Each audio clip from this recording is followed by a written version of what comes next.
네, 우리 옆에 계신 분들과 이렇게 한번 인사하겠습니다. 우리는 사나 죽으나 주님의 것입니다. 네, 우리는 사나 죽으나 주님.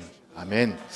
네, 오늘 우리가 함께 읽은 이 로마서 14장 본문 가운데 이 8절 말씀, 우리가 살아도 주를 위하여 살고 죽어도 주를 위하여 죽나니 그러므로 사나 죽으나 우리가 주의 것이로다. 이 말씀은 우리가 찬성으로도 많이 부르는 유명하고 익숙한 말씀이죠. 이 말씀을 기록한 사도 바울은 진정 하나님의 은혜의 복음을 전하는 일을 마치려 하면은 자기 생명을 조금 더 귀한 것으로 여기지 않은 사람이었기 때문에 그가 사나 죽으나 라는 말을 할 때에는 그것이 결코 말뿐인 그런 말이 아니라 진정 목숨을 건 그런 하나님의 종으로서 고백임을 알 수 있습니다. 그래서 그런지 우리가 이 살아도 주를 위해 죽어도 주를 위해 이 로마서 말씀을 가지고 우리가 참 설교되어지고 이렇게 은혜를 받는 것은 참 복음을 전하다가 죽을 수도 있는 이 복음의 불모지 그런 데 가는 선교사님들이나 또는 목숨을 걸고 복음을 전해야 하는 이 목회 어떤 사역자들과 관련해서 설교되어지고 또 이렇게 묵상되어지는 말씀이 살아도 주를 위해 죽어도 주를 위해 그 말씀이 아닌가 싶습니다. 물론 그렇게 목숨을 거는 그런 어떤 위대한 사명 그런 식으로 노래 불려지는 것은 충분히 가능합니다. 그런데 오늘 본문의 맥락을 가만히 살펴보면 사실상 우리가 쉽게 생각하는 것처럼 목숨을 걸 만한 내용을 가지고 살아도 주를 위해 죽어도 주를 위해 사나 죽으나 주님의 것이로다. 그러한 맥락에서 살고 죽는 이야기가 쓰여진 것 같지 않다는 그러한 생각이 들게 합니다. 진짜 그런지 한번 좀 살펴볼 텐데요. 로마서는 총 16장으로 되어 있는 사도 바울의 서신 가운데 로마 교회에 보내는 편지인데요. 믿음으로 구원 얻는 그 은혜의 복음에 관하여 그리고 믿음으로 구원받는 성도의 삶에 관해서 가장 일복요연하게 참 잘 체계적으로 정리된 이 서신이 바로 로마서입니다. 그래서 처음 예수 믿고 복음을 좀 알고자 하는 자들에게는 이 로마서는 참 유익한 책인데요. 그래서 1장에서 11장까지는 이 복음이 무엇인지, 죄인이 어떻게 믿음으로 구원을 얻는지, 이 복음의 능력, 복음에 대해서, 은혜의 복음에 대해서 또 우리가 어떻게 선택받았고 어떻게 은혜로 구원받았는지를 이렇게 쭉 선포했다면 12장부터는 그렇다면 그렇게 은혜로 구원받은 성도들은 어떻게 이 세상을 살아가야 하는지, 어떻게 우리를 삶의 예배를 드려야 되는지가 나옵니다. 그래서 12장 1절과 2절에 보시면 너무나 잘 알죠?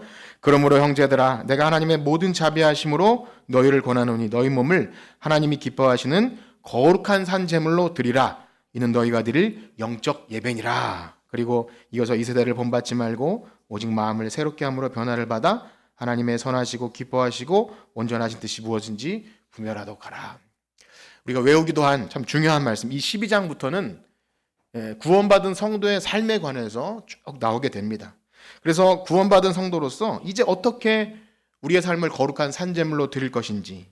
그래서 이 12장 이후의 말씀은 이렇게 살면 구원을 받는다라는 어떤 조건이 아니라 이미 예수 그리스도를 믿는 믿음으로 구원받는 성도들이라면 이렇게 사는 것이 우리의 삶을 거룩한 산제물로 드리는 것이 얼마나 영광스럽고 복된 것을 알기에 마땅히 그렇게 산다는 것이지요.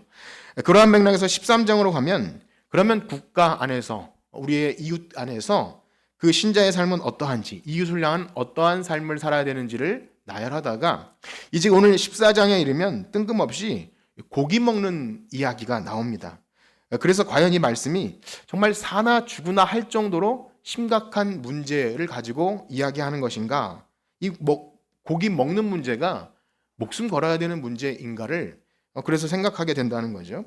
그렇습니다. 이 말씀은 은혜로 구원받은 성도들이 이제 모여서 한 몸으로 그리스도의 몸된 교회를 이루어 살아가는 동안에 믿음이 좋은 사람도 있고 아직 믿음이 부족한 사람도 있을 수 있다는 겁니다. 오랫동안 교회 다니는 사람도 있고 초신자도 있고 오래 다녔지만 여전히 어린아이일 수도 있고 또 처음 믿었지만 또 이렇게 믿음이 뜨거운 사람 각각 다양한 사람이 있는데 믿음이 좋은 사람이 믿음 없는 사람을 비판하거나 업신여기지 말라라는 취지로 바울은 고기 먹는 이야기를 예로 들어서 말합니다. 사실 오늘 로마서 강해를 하는 중이 아니기 때문에 이 배경을 제가 다 일일이 설명드리기에는 이 시간이 부족할 것 같아서 우리 1절부터 4절까지를 한번 읽도록 하겠는데요. 14장 1절에서 4절까지를 한번 교독하겠습니다. 제가 먼저 읽겠습니다. 믿음이 연약한 자를 너희가 받되 그의 의견을 비판하지 말라. 어떤 사람은 연약한 자는 먹는 자는 먹지 않는 자를 업신여기지 말고 먹지 않는 자는 먹는 자를 비판하지 말라. 이는 하나님이 그를 받으셨음이라. 아멘. 그가 서 있는 것이나 넘어지는 것이 자기 주인에게 있음에 그가 세움을 받으리니 이는 그를 세우시는 권능이 주께 있음이라. 아멘. 여기서도 이미 중요한 부분이 나왔는데요. 그런 것이죠. 하나님이 그를 받으셨음이라. 그리고 4절에 보면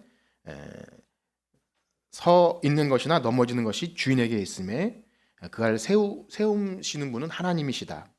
즉 당시에 시장에서 파는 고기는 우상의 신전에 바쳤던 제물이기 때문에 아직 믿음이 부족한 사람들은 그 고기를 먹는 것을 꺼려 할 수 있다는 것입니다. 반대로 믿음 좋은 사람들은 우상은 사람이 만들어낸 다 헛것인데 뭐 우리가 꺼림칙할 필요가 있는가? 고기 먹는 건 담대하게 먹을 수 있다. 그런데 만약 믿음이 연약한 사람이 그 믿음 좋은 사람이 고기 먹는 문제를 가지고 시험에 든다면 형제를 실족하여 넘어뜨리는 것이기 때문에 자기가 정말 믿음 좋은 사람이라면 자기가 고기 먹을 수 있는 자유를 제한하는 그런 방식으로 형제를 시험에 들게 하지 않는 것, 그것이 정말로 구원받은 참된 신자의 자유다. 그렇게 바울은 이야기합니다. 그래서 실제로 고린도전서 8장에 보면 바울은 내가 고기를 먹기 때문에 믿음이 연약한 자가 실족한다면 나는 평생 고기를 먹지 않더라도 형제가 실족하지 않게 하겠다. 이렇게 고백을 하죠. 그러니 알고 보면 이 고기 먹는 문제는 단순히 먹는 문제가 아니었던 것입니다. 왜 형제를 비판하지 말아야 하는지, 또 왜 그 형제가 실족하지 않기 위해서 내가 마음대로 할 수 있는 자유를 제한할 수 있는 것인지, 그 근본적인 이유가 무엇인지를 말하고 있는 것입니다. 방금 읽은 1절에서 4절에서도 언급되었지만 그 이유는 무엇입니까? 우리 6절에서 8절을 한번 다 같이 읽겠습니다. 6절에서 8절입니다. 시작. 나를 중히 여기는 자도 주를 위하여 중히 여기고 먹는 자도 주를 위하여 먹으니 이는 하나님께 감사하며 먹지 않는 자도 주를 위하여 먹지 아니하며 하나님께 감사하느니라. 우리 중에 누구든지 자기를 위하여 사는 자가 없고 자기를 위하여 죽는 자도 없도다. 우리가 살아도 주를 위하여 살고 죽어도 주를 위하여 죽나니 그러므로 사나 죽으나 우리가 주의 것이로다. 아멘. 지금 6절에서 8절까지 반복되는 표현이 있었는데 혹시 찾아보실 수 있으실까요? 6절에서 8절까지 주를 위하여가 약 5번 반복되고 있습니다. 반대로는 자기를 위하여, 주를 위하여 6절에 3번, 7절에 없고요. 8절에 또 주를 위하여. 여기 예수 그리스도를 믿는 여기 믿음으로 모인 어떤 성도든지 그들은 믿음이 부족하던 당연히 스스로 많다고 하든 교회에 오래 다녔든 적게 다녔든 그들은 다 주를 위한 자들이라는 것입니다. 그런데 그렇게 뭐 주를 위해라고 거창하게 말하면 마치 우리 모두가 다 목숨을 걸어야 할 만큼 어떤 구호를 외치고 나는 목숨을 걸고 가겠습니다 라는 그 정도는 되어야 나는 사나 죽으나 라는 고백을 할 수 있는 것인가 라는 느낌이 들지만 과연 그런 자들만 주를 위하여 사는 자들이라고 할 수 있을까요? 그렇지가 않다는 것이죠. 우리 9절 말씀을 한번 같이 읽겠습니다. 9절입니다. 시작. 이를 위하여 그리스도께서 죽었다가 다시 살아나셨으니 곧 죽은 자와 아멘. 어떤 신자가 주를 위하여 살아갈 수 있도록 하신 분이 우리를 위해서 죽으셨다가 사신 예수 그리스도이시다. 그래서 오직 그분의 공로로 인하여 예수님을 믿는 우리 모두는 나를 위해 살지 않고 오직 그리스도를 위해 사는 자가 되었다는 것을 믿으시길 축복합니다. 이 말은 무엇입니까? 저와 여러분들이 엄청 대단한 일을 하지 않아도 교회에 큰 공헌을 하거나 선교지에 가서 목숨을 걸고 그렇게 뭘 하지 않아도 그 한 사람을 위해 그리스도께서 죽으셨기 때문에 그 사람의 공로가 아니라 오직 예수님이 죽으셨기 때문에 그 사람은 주를 위하여 살고 주를 위하여 죽는 자가 된 줄 믿습니다. 그래서 사도 바울이 뭐라고 합니까? 우리 10절에서 12절까지를 이어서 읽겠습니다. 10절에서 12절입니다. 시작. 내가 어찌하여 내 형제를 비판하느냐? 어찌하여 내 형제를 업신 여기느냐? 우리가 다 하나님의 심판대 앞에 서리라. 기록되었으되 주께서 이르시되 내가 살았노니 모든 여가 하나님께 자백하리라 하였느니라. 이러므로 우리 각 사람이 자기 일을 하나님께 짓고 하리라. 아멘.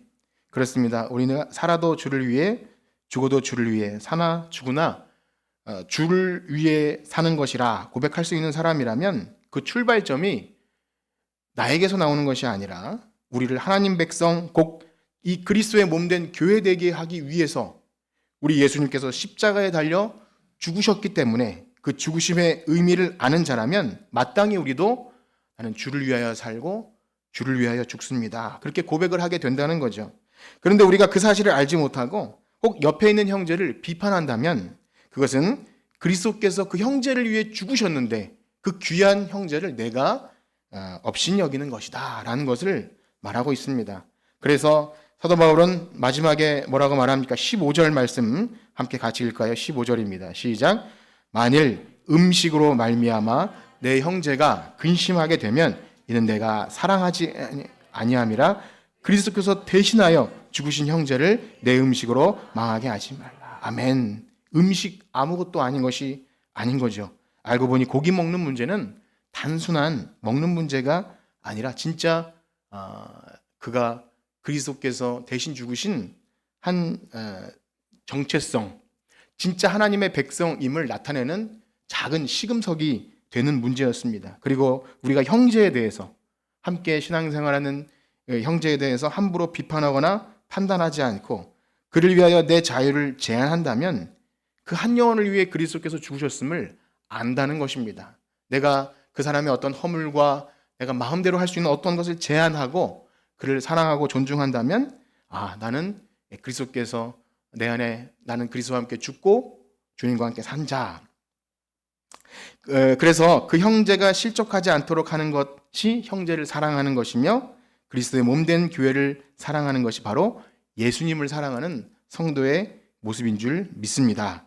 오늘 제가 이 말씀으로 여러분들에게 설교하는 것은 예수님께서 피 흘려 값주고 사신 교회, 사나 죽으나 주님의 몸 소유된 백성들이 모인 이 교회, 그래서 나 자신을 그 귀한 교회의 성도가 되게 하신 것도 너무나 감사한데 그 교회를 섬길 수 있는 사명을 주심을 너무 감사히 알고 또 주님의 몸된 교회를 위해서 사나 죽으나 교회 성도들을 위해 그 삶을 다 부어드리고 이제 주님 품에 안기신 원로 목사님의 장례를 마치면서 이러한 말씀을 여러분들에게 전합니다.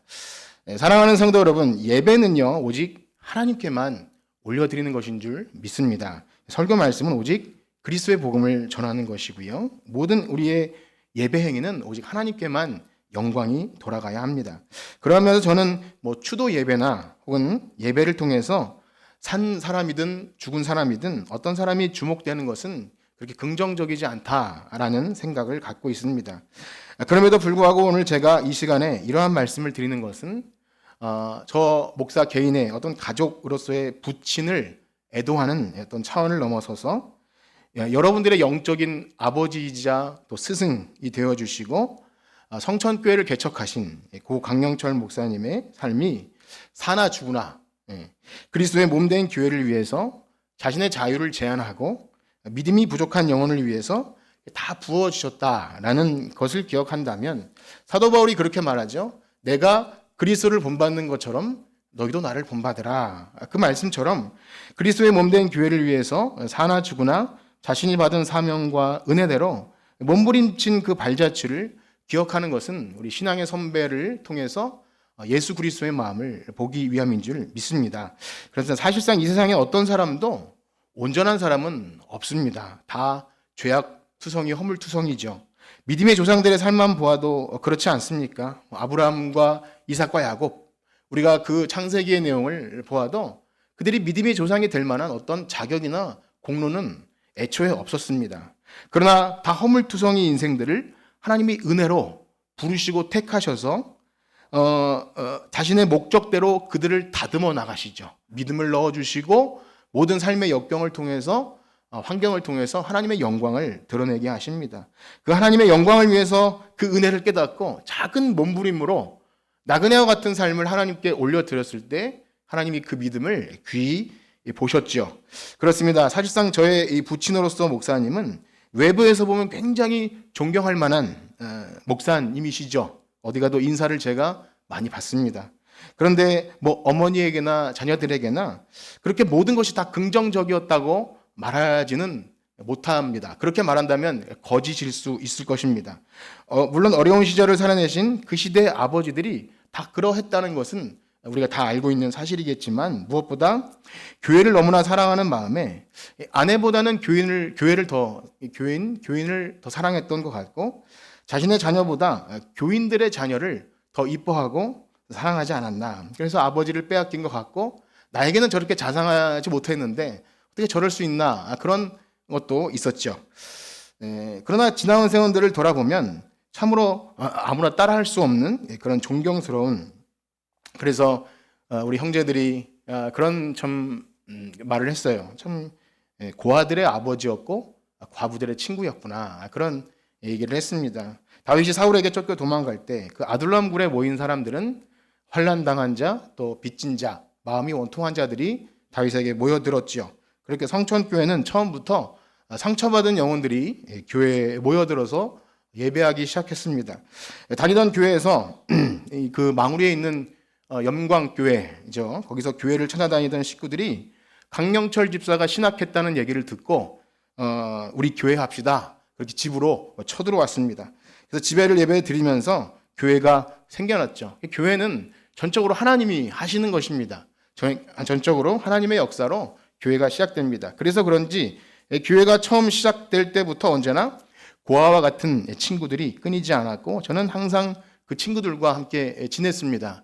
그래서 그 고영문이라는 고아 친구는 온몸에 그 옴이 있었는데 그 친구와 함께 잠을 자면서 참 한번 그 시대에 보기 힘든 옴도 한번 걸려보고 항상 고아가 끊이지 않았어요. 어느 날 자다가 일어나면 옆에 술 취한 어떤 사람이 자고 있었는데 그분이 바로 그 택시 운전을 하던 김영환 장로님이었어요. 택시 운전을 하다가 싸웠는데 그 문제를 해결해 주기 위해서 그러한 일들이 구석구석 기억이 납니다.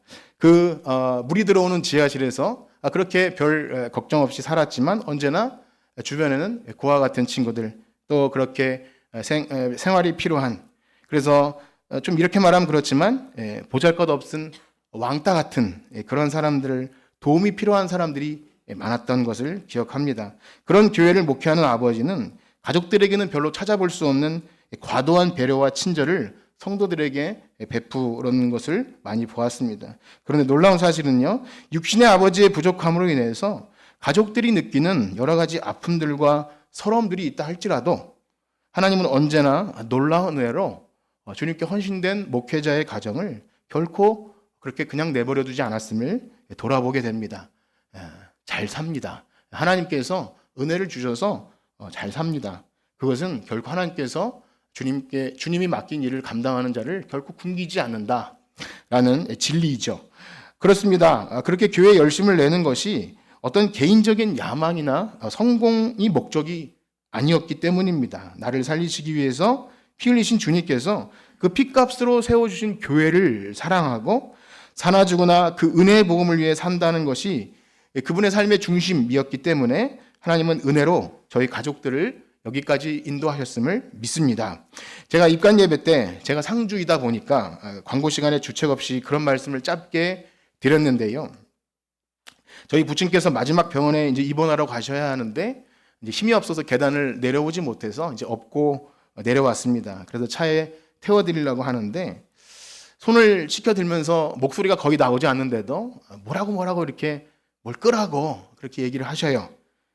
보니까 대낮에 십자가 불이 켜져 있었고 그걸 끄라고 그렇게 얘기하더라고요. 자신의 육체는 다 죽어가는데 십자가 불 들어온 게 뭐가 그리 중한지 그걸 그렇게 얘기하죠. 그 어른에게는 그렇구나, 그런 것이 교회를 사랑하는 방식이었겠구나, 그렇게 생각됩니다. 그것은 제가 돌아가셨으니 좀 미화시켜서 말씀드리는 것이고요. 그 외에도 가족들을 참 피곤하고 부끄럽게 느낄 정도로 과도하게 아끼실 때는 휴지는 딱 2칸만 써야 하며, 또 변기는 한 10번 정도 용변을 봐야 내리며, 특별히 교회 옥상에 빗물을 받아서 이렇게 사용하시는 것 등등, 그런 것들은 왜 꼭 그렇게 사셔야 하는가, 그렇게 주변에서 왜 아버지를 말리지 않는가라는 그런 얘기를 들을 때마다 할 말은 많지만 하지 않았던 그런 삶을 있었습니다. 그런데 부끄럽게도 이 부족한 아들이 이제 와서 드는 생각은, 그나마 그렇게 원망이 될 만한 그늘이 있을 때는 원망도 하고 핑계도 하고 불평도 했지만, 이제 그 그늘이 되어주는 아버지가 없으니까 교회와 가정에서 오는 모든 무게를 오롯이 짊어졌던 그 무게가 어떠하다는 것을 조금씩 알게 되는 것 같습니다. 사실 저는 아버지처럼 그렇게 목회 특별하게 하지는 못할 것 같습니다. 뭐 방식이 어떻든 자기를 다 부어드림, 그래서 아마 그렇게 되지 않았나 싶지만, 이 부족한 목사가 따라하기에는 가히 불가능한 삶이 될 것 같습니다. 그래서 제가 더 붙들어야 할 것은 하나님의 은혜밖에 없다는 것을 절실하게 고백합니다. 여러분들이 기도를 정말 많이 해주시지 않으면 불가능할 것 같습니다. 그러나 사랑하는 성도 여러분, 여러분들 가운데 꼭 원로 목사님을 통해서 받은 사랑이 많다면 단순히 슬퍼하거나 애도하는 그리움만 하지 마시고, 이제는 그 받은 것을 가지고 다른 연약한 지체들을 아낌없이 섬겨주시기를 축복합니다. 그것이 우리 구원받은 성도들의 추모이죠. 구원받은 성도들은 천국 먼저 보낸 선배들을 추모하는 유일한 방식은 받은 사랑을 나눠주는 것입니다. 저는 특별히 이번 원로 목사님의 장례를 보면서 하나님은 어찌 되었든 교회를 너무나 사랑하신다는 것을 몸소 경험했습니다. 최근 몇 년간 교회를 떠난 몇몇의 지체들을 생각할 때 처음에는 그 친구들에 대한 섭섭한 마음도 있었고, 한편으로는 목사님은 그렇게밖에 대응하지 못했을까 하는 아쉬운 그런 원망도 했었습니다. 왜냐하면 사실상 교회를 떠난 그 젊은 친구들은, 저는 어릴 때부터 교회에서만 살았기 때문에 저희 가족이죠.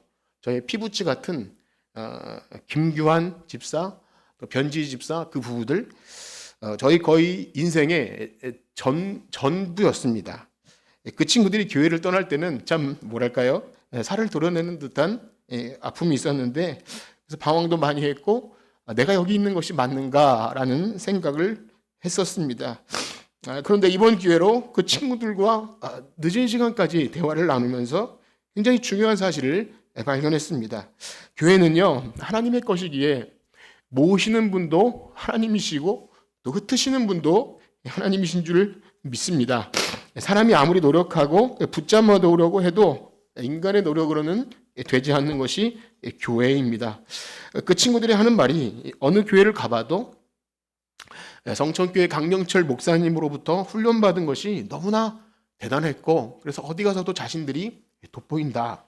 그래서 이 자신들을 키워준 부모와 같은 교회는, 목사님은 잊을 수가 없다. 저는 그 친구들의 진심을 믿습니다.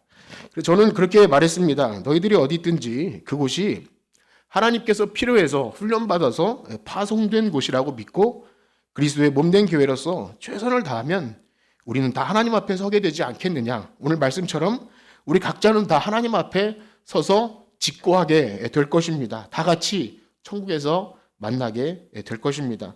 이제 미안해하거나 혹 섭섭한 마음 있다면 내려놓고 언제든지 만날 수 있으면 좋겠다. 그러한 대화의 시간을 주신 것이 너무 감사했습니다. 마치 그날 밤에 꿈을 꾸는 것만 같았습니다. 그 외에도 오랜 시간 목사님의 사랑을 받다가 아까 말씀드린 그런 분들이죠. 참 여러 가지 모든 참 삶의 구석구석을 돌아봄을 받았던 그분들이 목사님의 마음을 아프게 하고 떠난 그분들이 찾아오셔서 부둥켜 안고 오열하는 것을 보면서 마음은 아팠지만 어디서든지 받은 사랑을 기억하고 그렇게 살아갈 수 있다면 그것이면 되지 않겠나.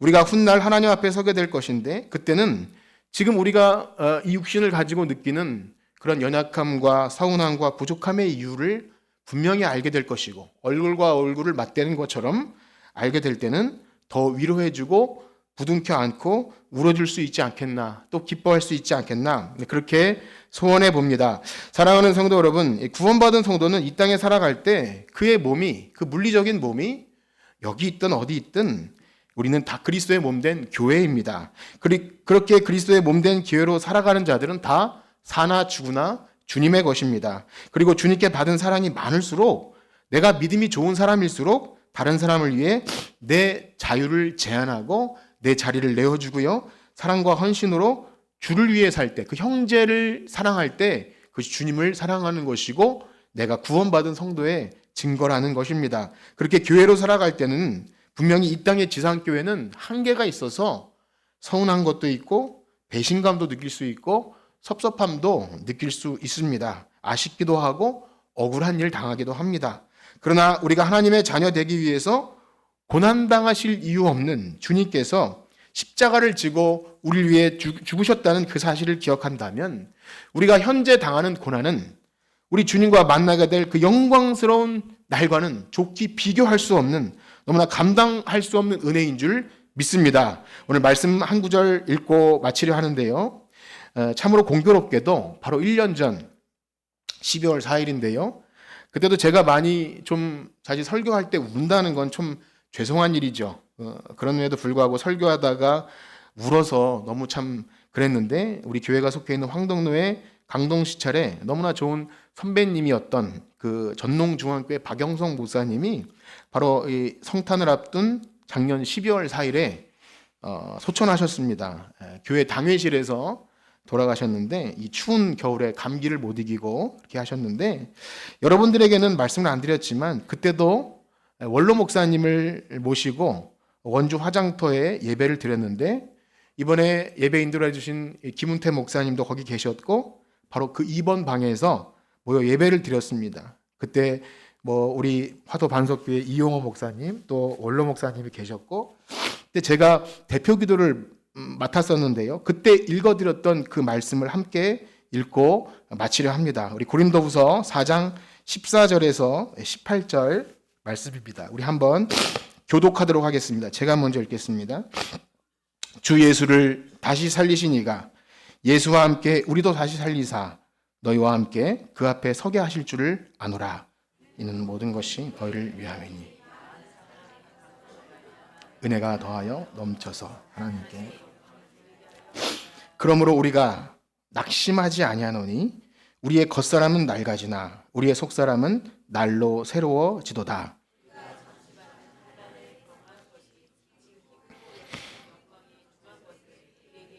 함께 읽겠습니다. 우리가 주목하는 것은 보이는 것이 아니요 보이는지 않는 것이니 보이는 것은 잠깐이요 보이지 않는 것은 영원.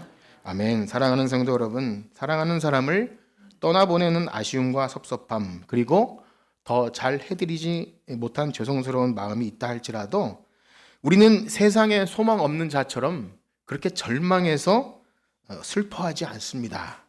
우리에게 보이지 않는 영원한 하나님 나라가 있기 때문입니다. 그때 우리 모두는요, 먼저 떠나보낸, 우리 교회에 많은 분들이 오셨다가 가지 않으셨습니까? 다른 곳에도 계시지만 천국에도 많이 계시죠.